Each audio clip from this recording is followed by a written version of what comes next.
아론이 죽은 출애굽 40년 5월 달 그 이후입니다. 이전 본문에서 대제사장 아론은 호르산에서 죽음을 맞이하였고 이스라엘 백성들은 30일 동안 애곡하였다라고 이전 장인 20장 마지막에 기록을 했습니다. 이 아론이 죽은 호르산의 위치는 크게 기억하면 이렇게 기억하면 좋습니다. 이스라엘 가운데 있으면 제일 밑에 남쪽을 부엘세바라고 부릅니다. 그러니까 사람이 살 수 있는 가장 최남단 남쪽입니다. 그리고 더 밑으로는 사람이 살지 못하는 이제 광야가 펼쳐집니다. 오늘 본문에서도 잠깐 나오는 네게부 지역이 바로 그 이스라엘의 제일 밑에 쪽 부엘세바보다 더 밑에 쪽인 그 광야 지역입니다. 그리고 아론이 죽은 호르산은 그 광야 지역에서 더 밑으로 내려가야 있는 것이 이제 호르산입니다. 즉 이제 호르산에서 아론이 죽고 오늘 네게부 광야 지역을 지나서 점점 위로 올라오는 거죠. 아랏이라고 하는 지역에 도착을 하는데 아래에서 점점 이스라엘 쪽으로 쭉 올라오는 코스라고 생각하시면 좋습니다. 그러니까 오늘 이 본문의 시기는 아론이 죽은 이후인 출애굽 40년 5월 이후입니다. 그러니까 이스라엘 백성들은 아론이 죽은 이후에 쭉 올라오면서 오늘도 어김없이 가나안 땅을 향해서 열심히 살아가며 걸어가고 있습니다.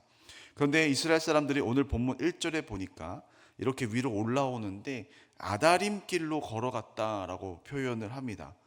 그러니까 아다림 길이 어떤 길인지 분명하지는 않습니다만 이 길에 대하여 여러 학자들은 아마 과거 12 정탐꾼들이 걸어갔었던 그 길이라는 의미를 지녀서 이 길을 정탐꾼들의 길로 해석을 합니다. 이 길을 걸어 올라오는데 이스라엘의 지도 맨 남쪽 정도 네게부 광야 지역 쪽에 이제 그쪽에 아랏이라고 하는 작은 도시가 있는 거죠. 이 도시는 왕이 있었던 것으로 보아서 그냥 단순한 작은 동네가 아니라 아마도 꽤 발전된 도시였을 것으로 보입니다. 이 아랏의 왕이 이스라엘 사람들이 저 밑에서부터 쭉 정탐꾼의 길을 따라서 쭉 올라오고 있다라는 소식을 듣게 됩니다. 쟤네 우리 치러 오는 거 아니야? 우리 멸망시키려고 오는 거 아니야? 이렇게 의심을 했겠죠. 그래서 이 아랏의 왕은 병사를 보내어 이스라엘을 칩니다. 그리고 이스라엘 사람들 몇 명을 포로로 잡아옵니다. 그런데 이스라엘 사람들 입장에서 생각해 보면 그냥 길을 걷고 있었는데 갑자기 아랏이라는 나라에 의해 기습을 당했고 사랑하는 우리 이스라엘 가족들이 포로로 잡혀가는 일을 겪게 된 것입니다. 이것 때문에 이스라엘은 하나님께 기도합니다. 하나님, 만일 저 아랏을 우리 손에 넘기시는 것을 허락하시면 저희가 전리품으로도 하나도 취하지 않고 따로 가져오는 것도 없이 다 멸하겠습니다. 이렇게 기도를 해요. 이 하나님께서 허락하셨고 이스라엘은 이 아랏과 싸워 승리하게 됩니다. 그리고 그곳 이름을 호르마라고 부르게 됩니다. 호르마는 히브리어로 헤렘이라는 뜻입니다. 이 헤렘이라는 단어는 진멸하다라는 단어인데요. 하나님이 이 헤렘, 진멸을 허락하시는 본문들이 사실은 성경 안에 굉장히 많이 나옵니다. 그래서 이 헤렘이라는 단어가 굉장히 많이 나옵니다. 이 진멸이라는 것은 우리 지금 현대인의 관점에서 그 본문을 읽게 되고 보게 되면 매우 불편하고 잔인한 하나님으로 느껴지기도 합니다. 그런데 역사적으로 이 헤렘이라는 단어는 매우 중요한 단어입니다. 이 헤렘 전쟁, 진멸하라, 싹 다 죽여라 라는 하나님의 명령은 사실 성경에만 있는 것이 아니라 이스라엘에게만 있었던 것이 아니라 지금 현재까지 나온 그 고고학의 발굴 중에 모압 왕 메사의 석비라는 그 석비가 있는데요. 그러니까 다른 이방 나라 모압의 왕 메사가 쓴 석비예요. 그 석비 글 속에서도 헤렘이라는 단어가 자주 나오고요. 고대의 전쟁 기록들을 보게 되면 헤렘, 진멸해라 라는 단어가 아주 많이 나옵니다.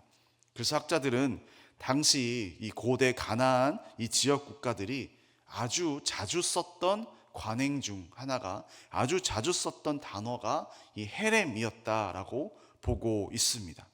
그러니까 이 헤렘이라는 단어는 결코 뭐 인종 청소, 인간 멸종, 다 죽여라 이런 것을 의미하는 것이 아닙니다. 그러니까 실제로 이스라엘 역사를 보면, 성경을 보게 돼도 우리 북이스라엘과 나중에 남유다가 하나님께 불순종해서 하나님이 아수르라는 나라와 바벨론이라는 이 두 나라에 의해서 이스라엘을 헤렘해라, 진멸해라 라고 명령을 하셨지만 이스라엘이 전부 뭐 학살되거나 뭐 그렇게 된 것이 아니었죠. 이스라엘은 뭐 포로로 끌려가거나 사방으로 흩어지거나 이렇게 했다라는 것이죠.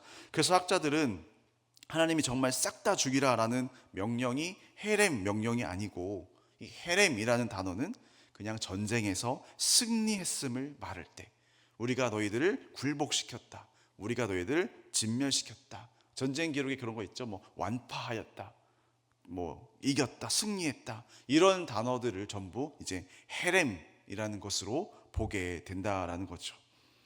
그래서 또 한편으로는 이 헤렘이라는 단어는 우리 신앙적으로도 매우 중요한 의미가 있는데요. 하나님께서 이 성경에서 헤렘을 명령하셨을 때, 전쟁 중에 싹 다 죽여라 라는 어떤 그 멸하라 라는 헤렘을 명령하셨을 때는 그 나라의 우상 숭배와 연관이 있을 때 하나님은 이 명령을 하십니다. 즉 다른 나라가 섬기고 있었던 우상들, 그 이방신들을 다 멸절시키라고 하실 때, 네가 다른 나라와 싸워서 이겨도 그 다른 나라의 우상들을 이스라엘로 가져오는 것이 아니라 다 멸해라, 그 우상들을 다 멸절시키라고 하실 때에 하나님은 반드시 헤렘을 명령하신다라는 것입니다.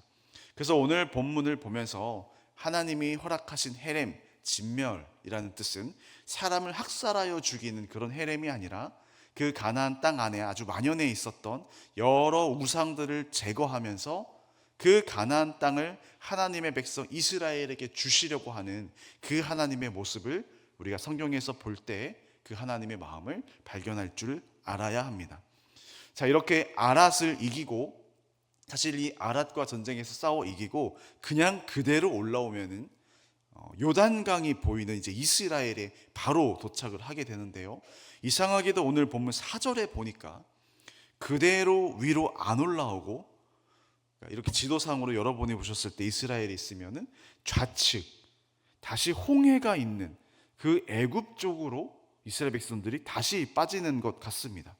그러니까 다시 돌아가는 거죠.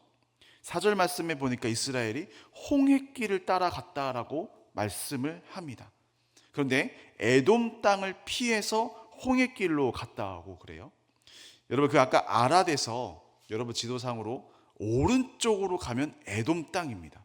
그 에돔 땅을 거쳐서 요단강 동편으로 올라가는 길이 원래는 이제 올라오는 길인데, 이스라엘로 가나안으로 이쪽으로 안 오고 아예 반대로 다시 왼쪽 애굽이 있는 그 홍해길로 간 거예요. 이것 때문에 이스라엘 백성들의 마음이 상했다라고 표현을 하고 있습니다. 그런데 마음이 상했다라는 표현을 원어로 해석하면 조급하다라는 뜻입니다. 그러니까 마음에 내가 삐졌다, 상처가 났다 이런 뜻이 아니라 내 마음이 조급해졌다라는 겁니다. 지금도 힘들어 죽겠는데 조금만 더 올라가면 바로 가나안인데 왜 또 반대로 돌아가? 왜 또 이 길로 가는 거야? 조급해지는 거죠. 하나님의 이끄심이 마음에 들지 않는 거예요. 마치 우리 모습과 같다라는 생각이 들었습니다. 우리가 운전을 할 때도 내비게이션이 반대로 돌아가는 길로 알려주면 우리는 고세를 못 참고 이 내비가 왜 이래 하면서 불평을 하는데, 지금 이렇게 바로 올라오면은 가나안인데 하나님이 다시 홍해길로 따라 올라오라고 이렇게 이끄시는 모습을 보고 마음이 조급해지고 불평을 하는 거죠. 심지어 5절에 보니까 하나님이 우리에게 공급해 주셨던 그 은혜의 양식이었던 만나를 이제는 하찮은 음식이라는 표현을 사용하면서 하나님께 원망하고 불평하고 대항하는 모습을 볼 수 있습니다. 그러니까 민수기에서 자주 등장하는 불평했다가 또 하나님의 벌이 내렸다가 다시 회개했다가라는 그 구조가 다시 등장을 하는 거죠. 이에 우리가 아주 잘 아는 내용이 등장을 합니다. 하나님이 불뱀을 보내십니다. 불뱀에 물려서 사람들이 죽기 시작한 겁니다. 그리고 백성은 다시 뉘우칩니다. 모세도 백성들을 위해서 하나님께 중보합니다. 하나님이 이 백성들을 살려주시옵소서. 이 하나님은 이렇게 응답을 하시죠. 놋뱀을 만들어서 그것을 장대에 매달아서 그것을 보기만 해라. 그러면 너희들이 다시 살 것이다 라고 말씀하십니다. 이를 위해서 모세는 놋으로 그 불뱀 모양을 만들어서 장대에 달아 높이 듭니다. 이스라엘 백성들은 그 놋뱀을 쳐다보면서 다시금 회복하고 살게 됩니다.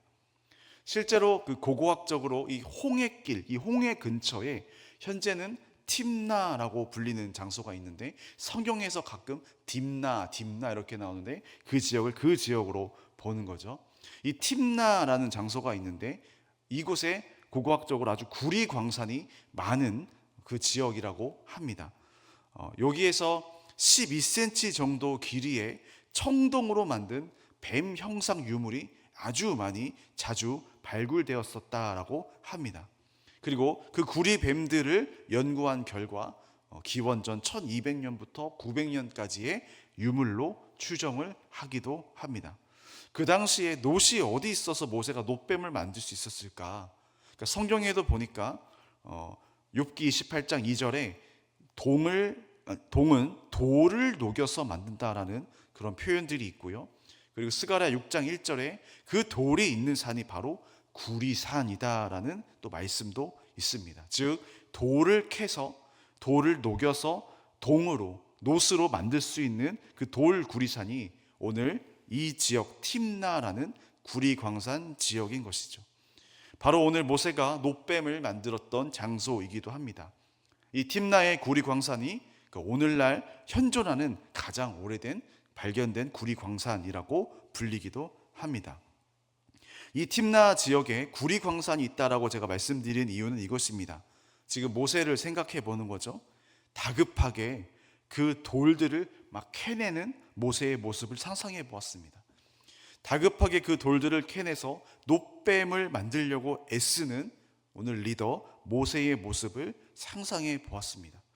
백성들이 불뱀에 물려 죽고 있습니다. 모세가 얼마나 다급하게 그 구리광산에서 돌을 캐내서 그 돌을 깨쳐서 그 돌을 다시 녹여서 얼마나 다급한 마음으로 놋뱀을 만들었을까? 모세가 얼마나 다급한 심정으로 이 놋뱀을 매달아서 장대에 달았을까? 그리고 뛰어나가서 얼마나 다급하게 이 놋뱀을 보며 삽니다. 하나님이 말씀하셨습니다. 여길 보세요. 그 수많은 뿔뿔이 막 흩어지며 도망다니는 이스라엘 그 아수라장된 그 사람들 사이로 들어가서 얼마나 이 놋뱀을 들고 달리며 소리를 쳤을까? 그리고 이런 질문을 저에게도 해봤습니다. 왜 하나님은 왜 리더인 모세에게 이 명령을 하셨을까? 오늘 하나님이 찾으시는 영적인 리더는 어떤 사람일까? 백성을 살리기 위해서 혼자 고군분투했던 모세의 모습을 그 돌을 캐는 모습부터 상상을 해보면서 하나님이 찾으시는 리더의 모습이 이런 모습이지 않았을까? 저 나름대로 적용을 해보았습니다. 여러분 아까 말씀드린 대로 이스라엘 사람들은 자기 생각대로 안 되니까 조급해 했었습니다. 반대로 모세는 그 이스라엘을 살리기 위해 아주 조급함으로 놋뱀을 만들었습니다. 같은 조급함인데 방향성이 완전히 달랐다는 것이죠. 오늘 우리의 조급함은 이스라엘 백성의 조급함인지 아니면 모세처럼 영혼을 살리기 위해 애쓰는 조급함인지 우리 자신을 돌아볼 필요가 있을 것입니다. 하나님은 영혼을 살리려고 애쓰는 그 모세를 리더로 세우셨습니다.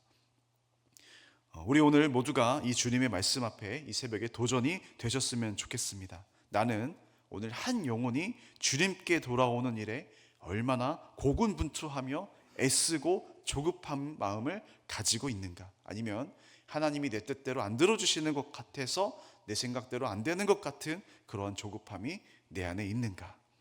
오늘 다시금 주님이 찾으시는 그 영적인 리더, 참된 전도자는 바로 그 한 영혼을 향해 애쓰는 마음이 있었던 그 사람이었다라는 것을 다시 한번 기억하시고, 오늘 우리에게 모세에게 하셨던 그 명령을 오늘 우리에게도 내리셔서 우리에게도 오늘 복음을 전하고 영혼을 살리는 일에 오늘 우리를 사용할 줄을 믿으시며 이 새벽에 나아가시기를 주님의 이름으로 축원합니다.